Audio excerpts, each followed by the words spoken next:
podcast. We're just rolling. Yes, we are. We can use the start of the first one.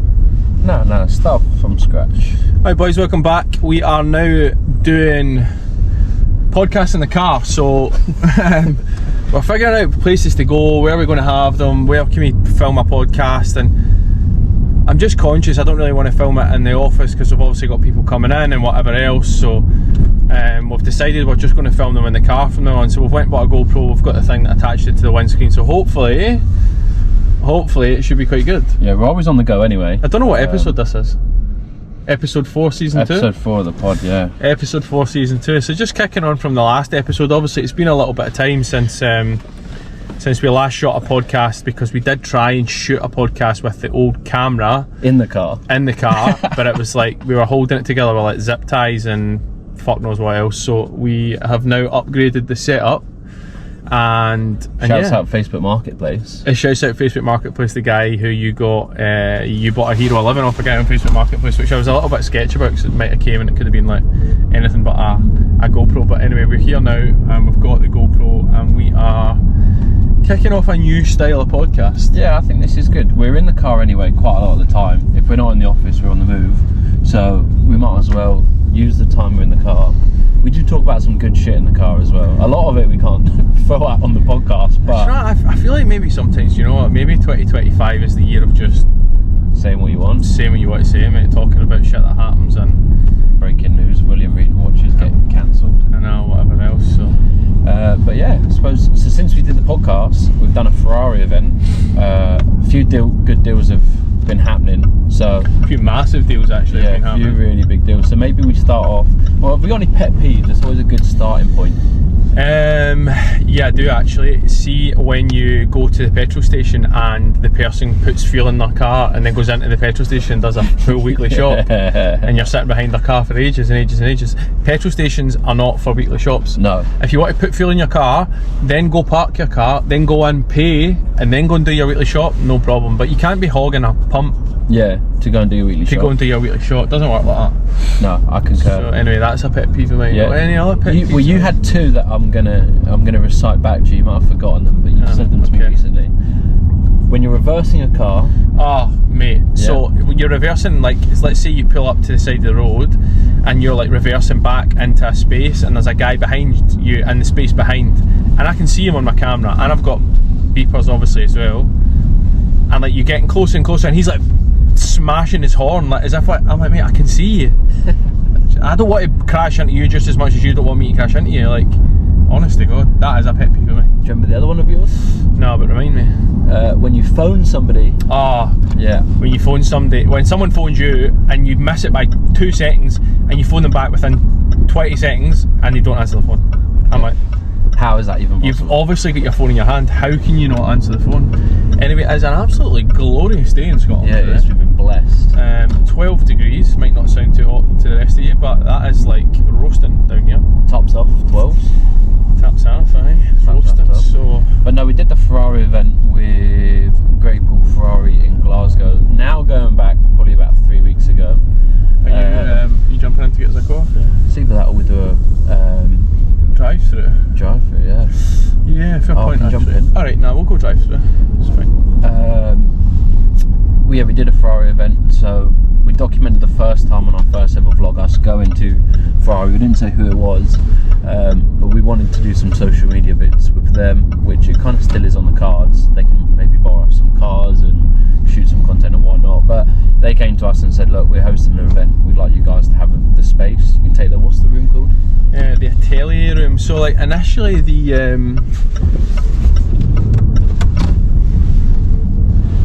the idea was to, well, I said to Josh last year, like, why don't you reach out to a few places that we want to work with for social media stuff and see if you get anything back. So I got Josh to write a few emails last year. So he sent out a few emails last year to some big brands, and we got probably the one that we wanted the most back. Ferrari was kind of the one that we wanted, and they came back to say, yeah, we'd be more than happy to do some social media stuff with you. So we've done that, and then they said when we were in the meeting, they were like, look, we've got an event for some of our clients on the, was it like the middle of February or something. Yeah.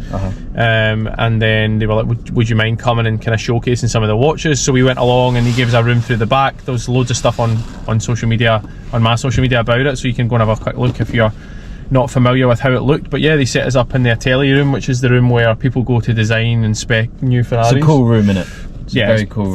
Very cool. You can control the amount of people that are like coming in, coming out, so it wasn't overcrowded. People could get to try the watches 250 people-ish at the event. There was a few other brands there at the event, so yeah, it was good. It was really good. We actually sold a couple of watches at the event, bought one, so it was a great success, to be honest.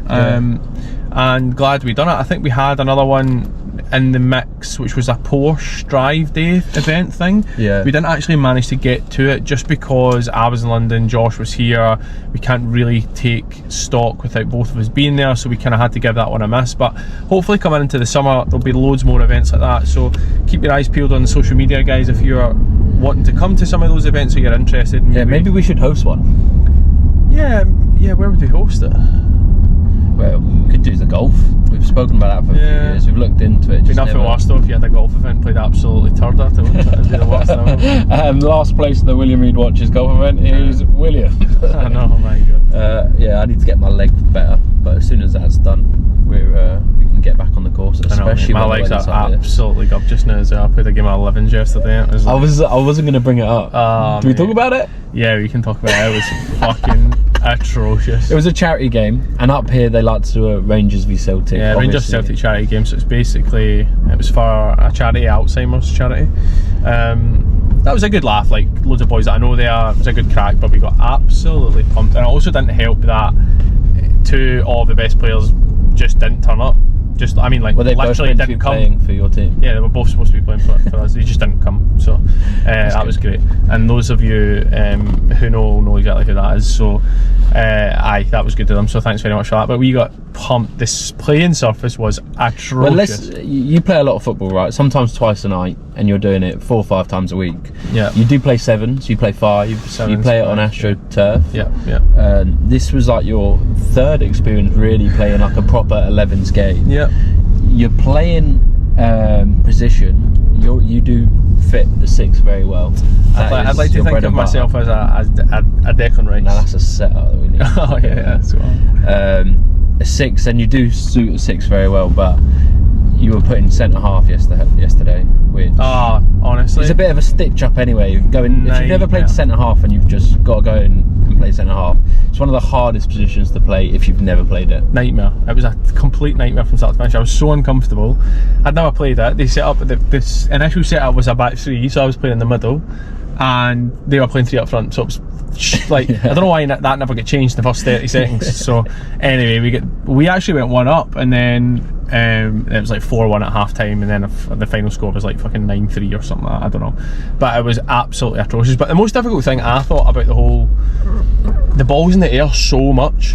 Yeah, which obviously you're not used to. Which you're not used to at all. Yeah, like I'm comfortable receiving it at my feet.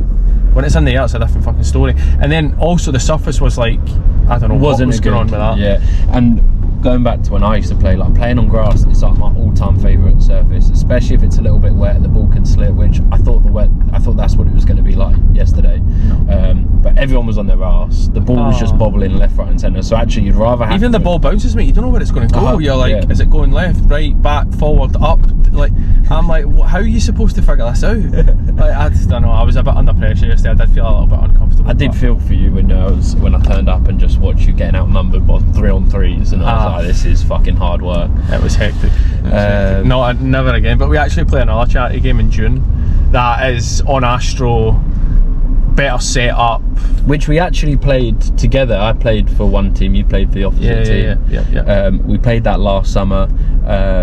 I hadn't played 11s in maybe like 10 years.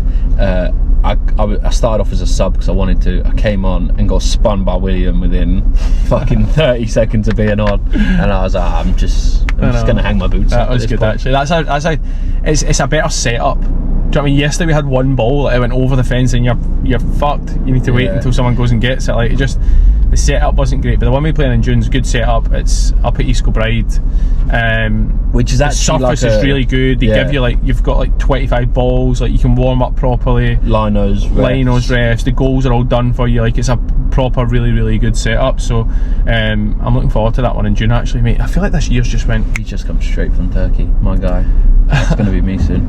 Yeah, this year has gone quick. Now spring. This is what, like the 4th day of spring or some Honestly, bollocks? I just feel like it's the middle of the month every time I feel like it's a new month, and 2 days later I feel like it's the middle of the month. Yeah, I know. I'm mental. I'm the same, but we're getting closer to summer, brother. Look at the weather. I know. It was fucking freezing, but it's closer to summer. It's getting. It's still cold in the mornings. Yeah. But yeah, I went for a class Sunday roast last night, mate. Yeah, you did. Unreal. Arguably the best place to go for a Sunday roast. Do you know what? There's a new place opened in Glasgow called the Clarence, which used to be Nick's, and then it was Shucks after that. Both of them have shut. Shucks was the most expensive seafood restaurant I've been into my entire life. But the Clarence is opened, and they do a Sunday roast now. We went for dinner a few weeks back, maybe just before Christmas, or just after Christmas, can't remember. And it was very good, but they do a Sunday roast now as well. But the Sunday roast I had yesterday wasn't the Clarence, it was the Liverpool Rogue, and we ended up going to the East End one just off Duke Street because we couldn't go to the West End one because it was full. Yeah, West End's busy. But mate, honestly, see when I tell you, the roast is incredible in there. So good. You get mac and cheese, carrots and parsnips, you get a massive Yorkshire pudding, you get gravy. They serve it on a board as well.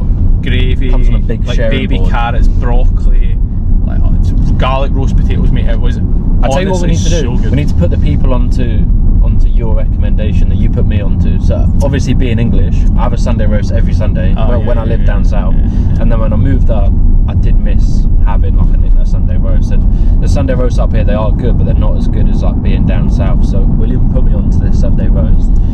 Where it sits in like Victoria, right? Yeah, it's on Elizabeth Street, which is kind of like Chelsea-ish area. Yeah. Really good. Right at the very bottom, it's tiny. No one really knows about it. It's a place called Ganymede, which Yeah, that's it.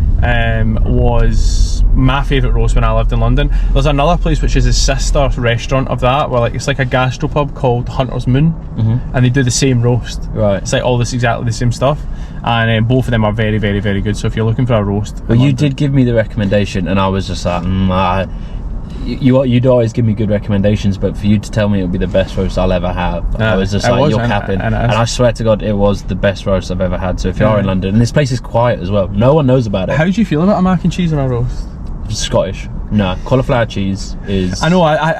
I'm easy to have both, but the mac and cheese on that roast and yeah, no, I'm not against and the Liverpool Rogue Don't get me wrong, and it's got like little bits of beef in it. Yeah, it does, and I'm not against the mac and cheese on the roast plate. However, would I rather have a cauliflower cheese? We also got a truffled cream yesterday, which was honestly 10/10. I never even thought about getting that with my. Yeah, I've never had that. Oh shit! I'm actually going this way. Yeah, I've never had that. But one thing I think Scotland misses is, because again, Sunday roast is such a big thing down It's south. not a thing in Scotland, by the way. No, Sunday roast. yeah, it's not. No one But really if has you them. drive out, like where I'm from, Surrey, if you drive to like any pub on a Sunday, it's quiet, it's cosy, you're guaranteed to get a good Sunday roast. Here, it's just like really the Sunday roast spots. I can't tell you how perfect the gravy is in the Liverpool Rogue either.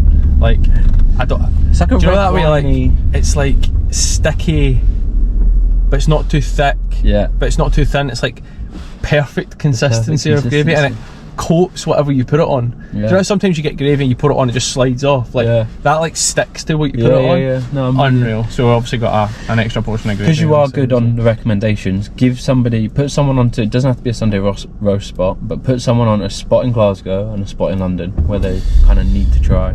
Okay, spot in Glasgow. I mean, there's a few kind of little spots that are good. Bar Brett's really good. I like that. That's on Great Western Road. It's like a small little place, got an open kitchen. You can sit at the bar and watch the chefs cook. Really good. Obviously, Crab Shack is very good, but most people from Glasgow already know Crab Shack. Yeah, those are probably two in Glasgow that I would recommend. The Clarence is really good for food as well. It's a little bit pricier, like a bigger price point. The Clarence is on Heinlein Road, across from Epicures, the place we shall not talk about. Yeah, we've given them enough stick on for like a little lunch spot, like the salad bowls from Sprig, incredible. Yeah, in Glasgow. So those are good ones in Glasgow. In London, my favourite restaurant is Bar de Pré, which is on Albemarle Street, which is where the Arts Club is, across the road from the Arts Club. It's like a Asian fusion restaurant. Some of the best food. It's got my favourite dish of all time. Oh, what about that Chinese place you took me to? Yeah, Where was that? The Royal China.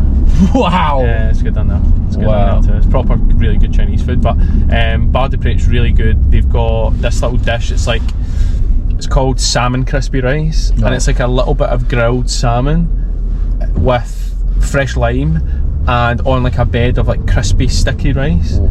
And you get 4 of them in a portion. That's unreal in there.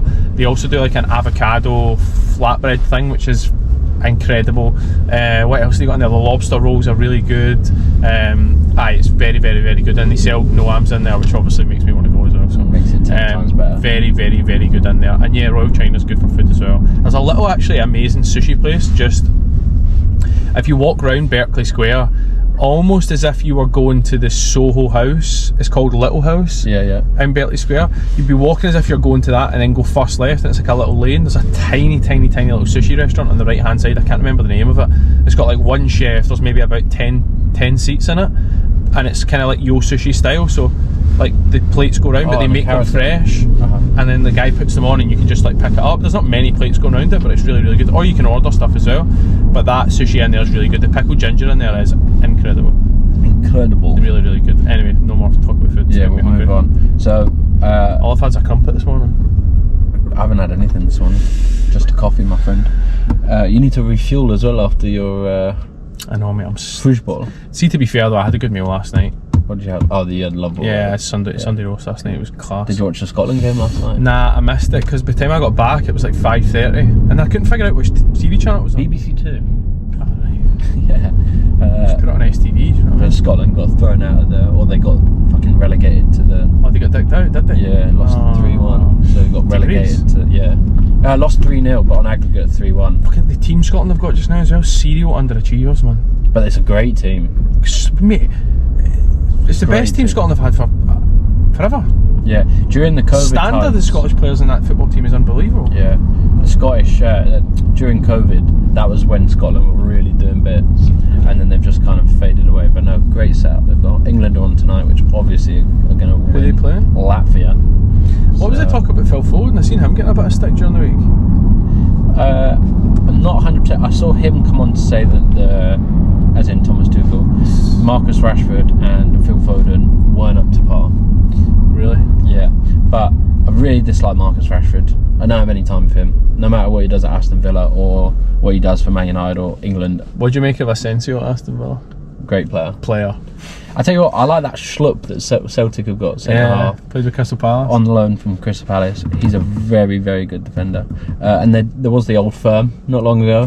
There was, yeah. Which was, if you're just a football fan and want to watch a great game of football, it's always intense, isn't it? That's what to watch. It's always intense. There's always one team that are better than the other in that game, but this was like pretty level playing field. Probably yet to see like a proper battle at the Old Firm. Like for Celtic are so far ahead of Rangers at the moment, like in terms of financially, business wise, and like ability wise, and in the league I think they're what 14, 15 points clear or something like that. Yeah, they've won the league. So I think you want to see those proper head-to-head battles. There's like 2 points in it. Whoever wins, like it'd be good to get them back. Hopefully next year Rangers are getting talked about being bought by the Red Bull guys, and if that is the case, then there'll be some bit more money, and I think they've got a bit more to play for. So what is it? The San Francisco 69ers? Yeah. Good for the Jose. I was going to say something on that. Yeah. Would you be against? Again, we're going to have to say your team, but. Would you be against? You do support one of the big two. Would you be against them going into the English Premier League? This guy just I think it would be. I think you would need 4 or 5 years to compete. Yeah, 100%. Like, but with the fan base and once you got the money coming through and everything else, I think I wouldn't be surprised, to be completely honest, mate. If you would almost need like a 5-year non-relegation agreement. That would be like, doesn't matter where you finish, you can't get relegated, because the draw of those clubs is massive for any footballer. If you could then pay the footballers' wages that they would then be getting at like mid-table teams in the Prem or bottom half of the Prem table teams, I think players pick Celtic all day long. Yeah, if Premiership football's guaranteed, I think a load of players that play in the mid to bottom half of the table would be more inclined to go and play with Celtic. Yeah, or Rangers. Yeah, I wouldn't disagree with that. So I think it'd be a good thing. I don't know. The problem is it just leaves the Scottish League in absolute tatters. Well, look at the Welsh League, for instance, so right? it'll never happen. Which is basically non-existent, the Welsh League. But you've got Swansea and Cardiff, obviously the two biggest teams in Welsh football. They got put into the English League, and obviously they'll never be as big as Rangers and Celtic, but they fell away. But it'd be great to replace them fuckers, get them two out. Yeah, it'll never happen because the Scottish League will just disappear into nothing. Yeah, but that's it. The Scottish League would disintegrate into thin air. But yeah, so would you be against it? No, I think it would be a good thing, but I don't know. I don't think it'll ever happen, but I think it'd be a great thing for the top two in Scotland. I think it would be. Yeah, I think it'd be good fun. Be brilliant. Imagine like Rangers Man City or Celtic Man United or away days. Like every weekend would be. Do you know the thing is, it's not even that far. I just fly. Like to get to London on a train, it's 4 hours 30 minutes. Yeah, it's probably as far as you're going to go. Yeah, maybe if you had to go to Brighton or something like that, you go a little bit further. But and teams itself fly anyway. If they're going north, they're flying. I'm just thinking about for the travel, like for the. Anyway, it's pointless talking about it. It's never going to happen. True. We've got into the watch talk, so as you would have seen again from the last vlog we did, we have bought and sold a 5740. Yeah. Which was, I mean, we'll talk about the actual watch itself. Fantastic watch, beautiful watch. Yeah, so first grand complication made in a Nautilus case, white gold, stunning blue dial. Yeah. Just the whole thing is incredible, and when you have it, you're so used to feeling the weight of like a 5711 or a 5712 in that case size, and they don't have that solid feel to them. I remember the first time you ever let someone touch a 5711 or a 5712, they almost feel like it feels a little bit fake because they're used to maybe touching a Rolex, which is a bit chunkier and a bit more hard wearing. But when you feel the white gold case on a 5740 and the white gold bracelet, it feels expensive and luxury, and no, really, really cool. So that's the first 5740 we've actually ever sold. So I was buzzing to get that one over the line, but what an absolute nightmare of a deal it was. So from the start client to finish. itself is like, it's like one of your best clients, right? Yeah, for sure. He's perfect in every way in terms of the way a client behaves. He knows to put trust in me and the business that we're going to make sure that he gets exactly what he pays for, and he doesn't ask a gazillion and one questions.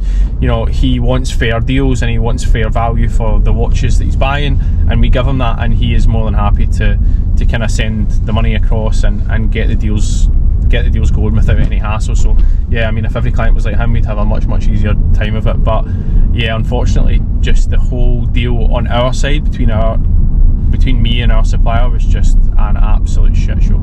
Yeah, absolute shit show. I mean, we vlogged it, so yeah. You can obviously go back and watch it. Yeah, you can go back and watch it if you want to go and watch it. But yeah, just to give you a kind of rundown of what happened. So we kind of called the watch on, confirmed the watch on the Friday, and then paid the deposit on the Saturday. So deposit's like chunky deposit, you know, 25 grand, whatever. Then we were like, all right, look, listen, we'll come and pick it up on Monday or Tuesday. That's fine. So Monday comes, I said, hi mate, I'm coming to pick that up tomorrow. Yeah, that's no worries, I'll see you tomorrow. Just let you know, we need the balance paid in full in 24 hours before you pick it up, like for our accounts department. I'm like, mate, you don't have an accounts department, like, for a start, because like we've all been doing this the same amount of time. You don't need to pretend that you've got some sort of made up accounts department, like, so you can get the money 24 hours before you pick the watch up. Like, it's just like things like that piss me off, which is a bit of a red flag. But anyway, so we send the money on the Monday, he's got the money. Tuesday comes, we travel to London to pick it up, and we're on the train to pick it up. I'm texting him, he's not coming back to me, and then he eventually comes back to me. He's like, bear in mind the guy's got the money at this point, right? So like over £150,000, and he's like, hi mate, I'm really sorry, but I actually can't get into my safe. So I'm just like, immediately alarm bells are ringing. I'm like, that sounds like bullshit. How can you not get into your safe on the day that someone's supposed to be coming and picking up a watch from you? So anyway, that's fine. So he's like, oh, we'll get into it today at some point, I just don't know when it's going to be. So I'm like, alright, okay, so I'll leave it with you. So I'll leave it with him. My god, look how low that helicopter is. That's the ambulance one. So we leave it with him, and he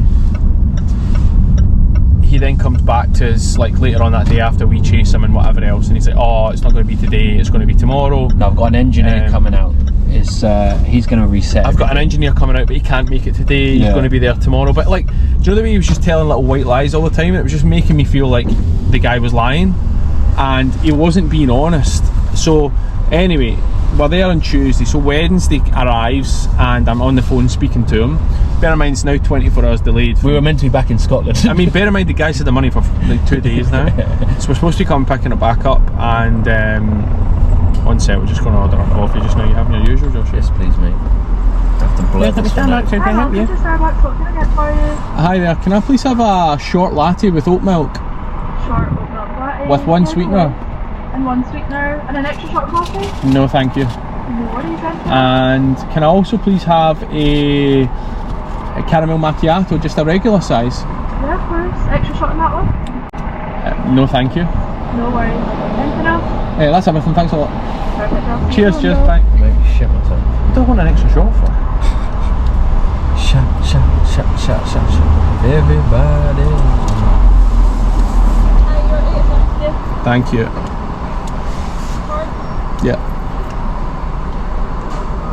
Question: do you think the one in the airport is more expensive than any other Starbucks? Yeah, for sure. Can we also just say £8.50 for 2 coffees is an abomination? Yeah. Bear in mind, one of them is that size. Yeah, you're right. Yeah. But the one in the airport we go, it's like £12. 2 coffees a day, £8.50 a day.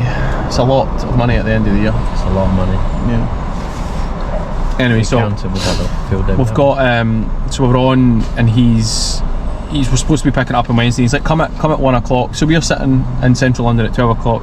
Takes about an hour to get to his office from central. And before we leave, we call him as well to say, look, we're about to leave, and he was like, no, come at half one. Yeah, he was like, come at half one. So that's fine. So we delay it a little bit. We go there at 1:30. We turn up to his office or his shop, and buzzing the buzzer. He's like, oh, sorry mate, it's not ready. Why don't you go for a coffee and come back? It'll be ready soon. So we're like, yeah, that's fine. Thank you. Cheers. Thank you very much, sir. So yeah, that's fine, no worries. So we go away and have a coffee. It's now 3 o'clock. We're supposed to be there 1:30 pick up. So now I'm sitting at the guy's office. He's not bothering his arse to phone us. He's not bothering his arse to pick the phone up and say, hi mate, listen, here's what's happening. Here's a picture of the guy. Here's what he's doing. Like, no proof of actually what's going on.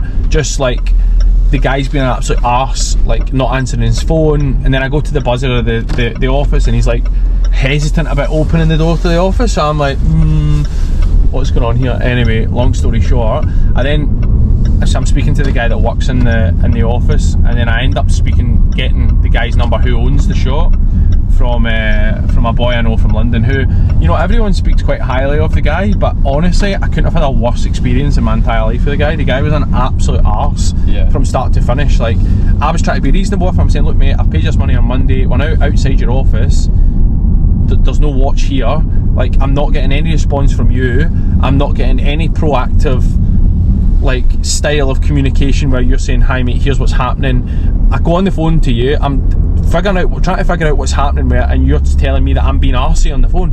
I'm like, mate, you've got my money, so either send the money. So I said to him, look, what we'll do is just refund the money now. I said, whenever you get the thing sorted, you're safe, I'll just pay the money again. Oh, I'll need to go to accounts and it won't be out in for another 40 days. I'm like, mate, stop bullshitting me about this accounts department. You don't have an accounts department. You've got an app on your phone, it's your bank account. You can see the money going in and out. If you want to refund somebody the money, you just send it. Like, honestly, just a complete shit show from start to finish. Anyway, Thursday comes. I've now been in London for 3 days, cost me about 3 grand. Like, Thursday comes, I'm then back in central London figuring out how to get this watch done. The guy eventually drops it off, and like, it's done 4 days later. It's like, not a little watch either. No, it's not like it's a sub date. I can just go and find another one. Like, it's a hard watch to find, and it's the way people conduct themselves in that.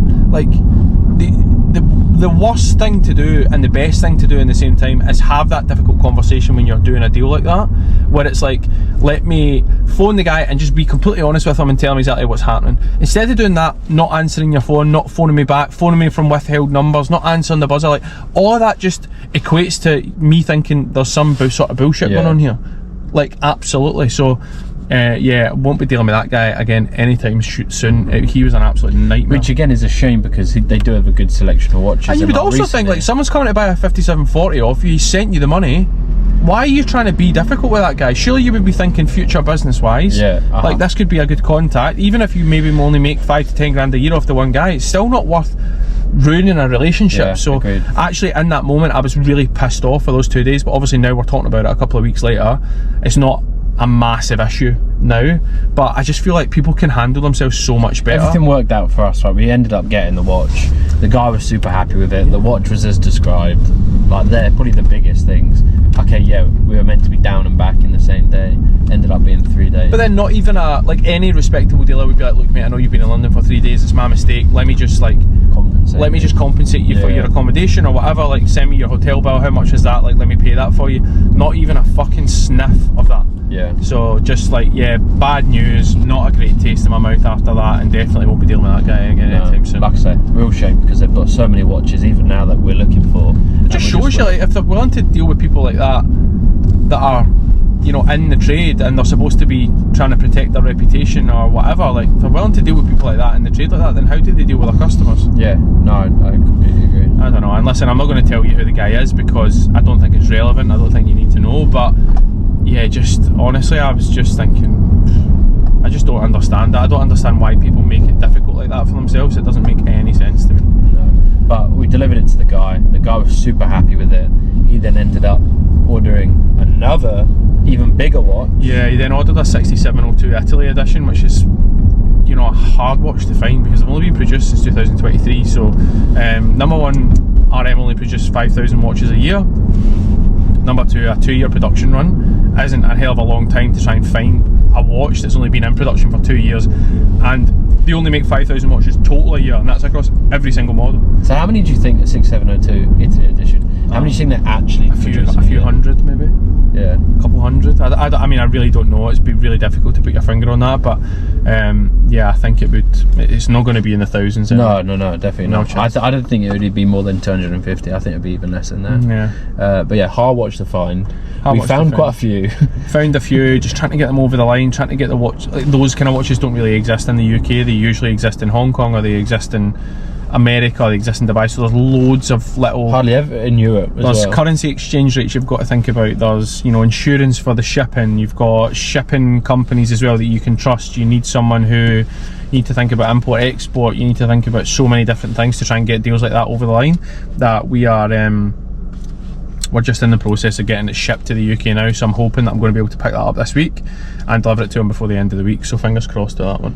Fingers crossed. And then got to go to London as well to deliver hopefully 2 Day Olive 40s, definitely 1. We've sold 1 already, yeah, but I think there's another one going out the door.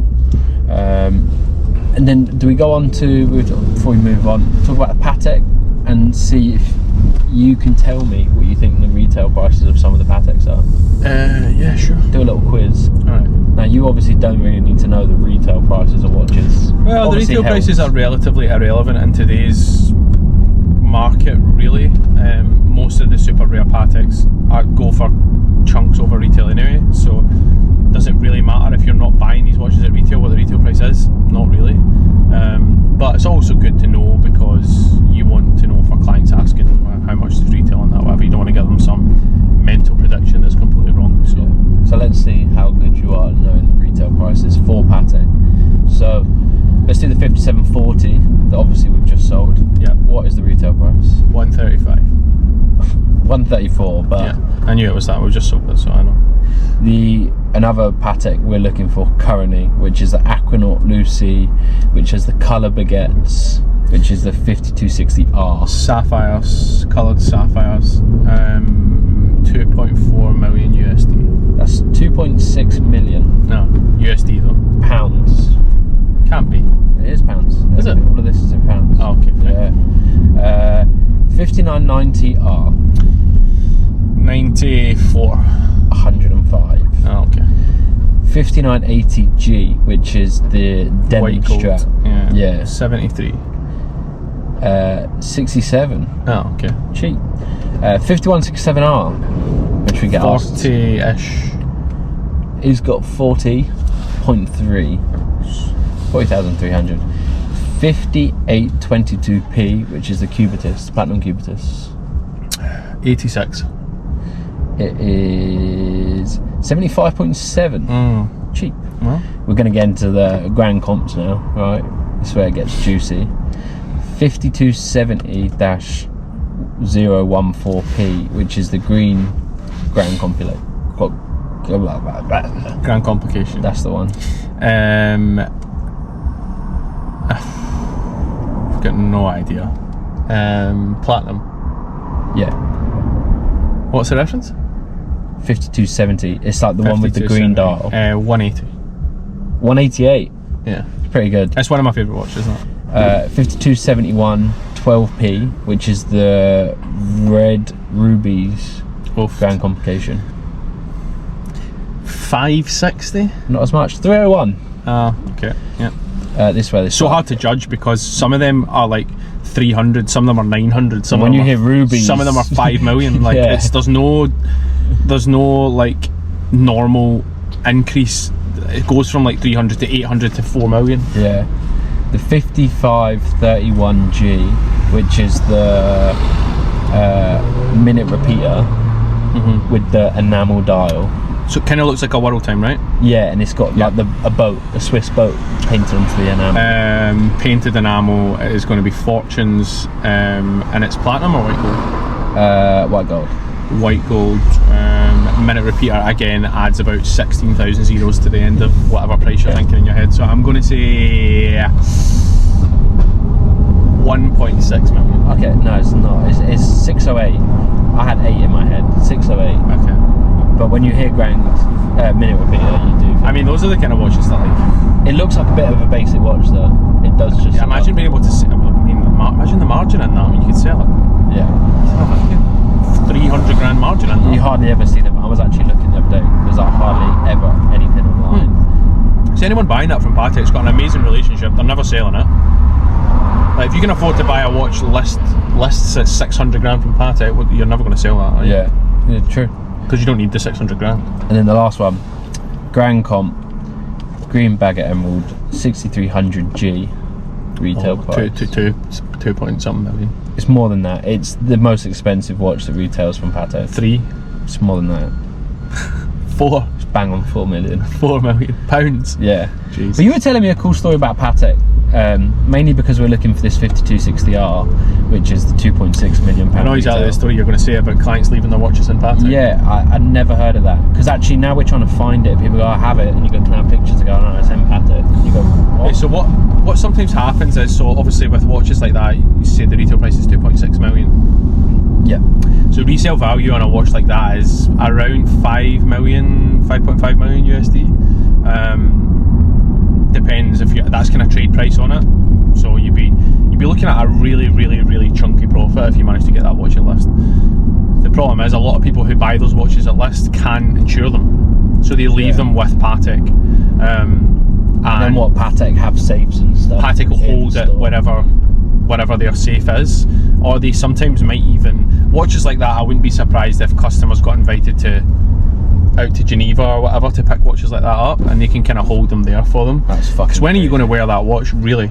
Yeah. Maybe one special occasion a year you're going to pull that watch out, and if you're buying a 2.6 million pound watch, you've got 50 other watches you can pick from. Yeah. So let's say you're going to some mental wedding and you want to wear that watch, then you would call them up and say, guys, I want to wear that watch, can I come and pick it up? You'd pick it up, you would have it for a day or so, 2 days, and you would go and give it back. It's just like a safety thing. That's fucking. Because you don't want to have a 2.6 million pound watch in your house, do you? No. And you're never going to be covered for that in terms of that's a house insurance cover or whatever. So also you don't want someone knowing that you're wearing that watch. Yeah, true. Imagine wearing that. Yeah. Well, you'd stick out like a sore thumb as well. You'd have that people watch is queuing mental. up outside your door trying to can take it off you. I do have a pet peeve that goes on to a bit of a topic, so I don't want to include it in the pet peeves. Yeah, go on. I want to talk about trying to find watches at the minute. So obviously there's kind of like a few ways Sweating by the to find watches. One of which is you have all the. Yeah, give me a hand. We actually ran out of battery on this one, so had another battery, stuck that one in. So take 2, hopefully it works and you can hear us all the same. We're trying to find a lot of watches at the moment, but watches currently are thin on the ground. Yeah, it kind of happens at the start of every year. I think the brands hold back production until Watches and Wonders, just to give a little bit of a supply demand pump before that. So trying to find stuff can be really tricky at this time of year, especially when you're looking for rare specific stuff, which is hard to find anyway in general, but especially at this time of year it can be really hard to find. So a lot of people are holding back stuff for Watches and Wonders as well, because maybe it gets discontinued, maybe something new comes out, new movements, whatever. So yeah, stuff can be tricky to find. So you then have to resort to Chrono 24 and speak to people that you don't know, which can be really, really tricky to do, because 95% of watches on there don't exist. Yeah, so if we're looking for olive day date rose gold, for instance, you jump on Chrono, yeah, 95% of the watches that you can actually see listed just don't exist, right? They've already sold, they're still there, and they're actually on there for more than what they should be, in the hope that if they sell it on Chrono, they've then got a bit more room where they can go out and they can find the watch. So we're getting loads of guys send us like listings that just don't exist and are priced too high, and they're going, oh well, I found this, and you go, well, all right, we'll message him and try and buy that watch, because I guarantee price too low, you mean? Yeah, sorry, price too low. Yeah. So find that listing, because that's not an accurate representation of the current market. Well, it's just they don't exist. They'll have a listing up there, let's say for a rose day olive 2025 brand new 41,000. I can't even buy it for that. Yeah. So guy will be like, oh hi mate, I'm interested in the rose day 40 you've got up for 41,000. The guy will say, oh hi mate, that one's actually sold, but I can find you another one. Then he'll go find me another and say, hi mate, the prices went up a little bit, it's now 43,000 or 42,500 or whatever, and then the client just buys it anyway. Yeah. So it's like they get caught between a rock and a hard place, because they're looking for a watch for 2 weeks. They eventually find one, the guy says, oh it's an extra grand if you want it, and they end up buying it. So it's just not an accurate place to price your watches, not an accurate place for clients to look on and see what prices are and what watches are worth. So it's killing us. It's not killing us, but it's making things that more difficult. Yeah, a lot more difficult. Yeah. Trying to figure out what I feel like we've been driving about the city centre, West End, for about 45 minutes trying to wait for this battery to charge. How long have we been filming this pod thing? Probably 45 minutes. You want to keep going? Well, we have to, we've not finished it yet. What is this guy doing, just walking over the fucking middle of the road? Move, man! Talk about, we actually, within the last 5 minutes of doing this, we're potentially taking on a new watch that again has no papers. Yeah, so Tiffany OP36, no papers, which rings alarm bells in my head. Could it be a fake dial potentially? Does it have the green and the white tag with it, which donates the dial and the tag? It does not, so we have to take that in, get that checked by a watchmaker and make sure that the dial is 100% authentic before we go ahead and buy that. But yeah, hopefully that'll be coming in. I might actually just keep that watch if it comes in at that price point. Yeah, I think so. Well, I've got a pink one, so yeah, may as well get a Tiffany one as well. Exactly, have the full collection here.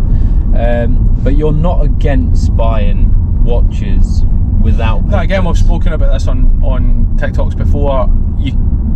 As long as it makes sense value-wise, then you can do it. So in my head, I think it's got to be 20 to 25% under value for you to buy a watch without papers, because then it gives you 10% margin, and it's cheap enough for people to realise that, okay, well I can save a good chunk of money if I buy it without papers. If I'm going to wear it, does it make a massive deal? No, it doesn't. So stuff like Pepsi Oyster, we sold that for 12 grand. Like, they're selling for 15.5, so it's a good chunk under. Yeah. So it makes sense in people's heads. Do you know what I mean? Like, oh yeah, wearing that watch. If I'm going to wear it, then I can buy it for 12 grand. Like, it makes perfect sense. But whereas the difficulty arises when traders have watches in stock, let's say they've got a Pepsi in stock at 15.5 and they've got one without papers at 14 grand. Then people go, I'll just spend the extra 1,500 quid and get the one with papers. Yeah, I agree. But we had that, and then we had another Daytona 116.520 white dial. What else we had? We've had loads of stuff recently without papers. We had a yellow gold Daytona on a leather strap with a white dial as well, which we sold for like 16 grand. But people go crazy for it. Yeah, I know, because they're cheap. Like, and it's good value, and people love a deal, especially Scottish people. Yeah, that's true. And talk about some things that you've been buying as of recent. We bought a few Cartiers recently, a few Datejusts. yeah, just working on the bigger deals just now. Obviously buying that OP today. Well, that's ideally I'm where not- you'd want to take the business, right? I'm not desperately trying to buy lots of stuff just now. I'm not in... Whoa! What the fuck are you doing, mate? He has no idea you're there. What are you doing? Fucking clown. He has no idea you were there. Oh my god. You even turned and was going. What an absolute nut job. Is that place open? Yeah, it's open. I don't mind going in and seeing that. You sure you want to be doing this? Yeah, I want to go in and see it. You got to tell the people the idea you've had. So I basically bought this vintage Range Rover from 1983. Bought it drunk on Christmas Eve. Anyway, that's long story short. But basically, I want to get it restored and then buy a vintage 911. But there's a vintage 911 in a little shop just round the corner from mine, and I wouldn't mind going and having a little gander at it. So I think that's maybe what we're going to do now. Just park up. We can Should we continue just this. park up and go and have a quick look, and we can continue the vlog when we jump back in the car? Yeah, sounds good. Alright, let's pause it. Right, well, that was a good, successful mission. Well, I don't know, strange car guys, nobody wants to speak to you. Anyway, so went in and had a wee look. Took 10 minutes for anybody to come over and say, how you guys doing, you alright? Do you want me to give me a wee hand? And then, yeah, just, I don't know. We must not want to sell cars on there, but But even like the stuff they've got at the back, they had some real cool cars. And Yeah. yet, you put them in the window, no? no, but I just feel like in places like that, like if you do you know what I mean? You don't know who anyone could be. If Yeah. anything I've learnt in this business is you don't know who anyone is that's going to walk through the door. So you could easily be, you know what I mean? He could have been like, oh mate, we've got some really cool stuff through the back. Like, why don't you come and have a look? You're like, blah blah blah whatever. But anyway, I've got a cool car in the window, and I was interested in going and look at it. It was cool. The interior was nice. Yeah, really nice. Nicer than I thought it would be. I think we should change in the Rangy for that. Yeah, and I need to get it restored, mate. It's taking the piss, actually. In fact, maybe I'll call Jack and ask him. We do need to figure out the logistics of all of that. Yeah, before we end the vlog, let's say, you've been buying anything personally recently? Bought those new Cole Buxton shoes. You are the #1 Cole Buxton trainer fan, so Pair number 6 now. Bought them. I tried to buy that Goyard Capitian or whatever it's called, yeah. like the crossbody one that was quite cool, but the one I went to see was just a little bit battered, and I was like, it was cheap though. don't really want to buy that. So I would quite like that for travelling. Yeah. It's quite a nice bag for travelling. It's a nice bag for the summer as well. You were also talking about buying a Chrome Hearts newspaper. Yeah, I've been trying to buy that off this woman on eBay for about 3 weeks, but she won't get back to my messages. I'm like, what's wrong with you? But it's like a magazine holder thing for the flat. That'll be really cool. So You don't really see those often, so they are. Nah, and it's not super expensive. By the way, that would have been like in the thousands to buy Yeah, I think so. for sure. So I'm excited to see if I can get that. I bought a couch today. A new couch, Yeah, I bought a couch today. casting couch. Got that, so excited to see that. Yeah, that's about it. So, well, now that we've got the vlogs, not the vlogs going, sorry, now that we've got the podcast going in the car,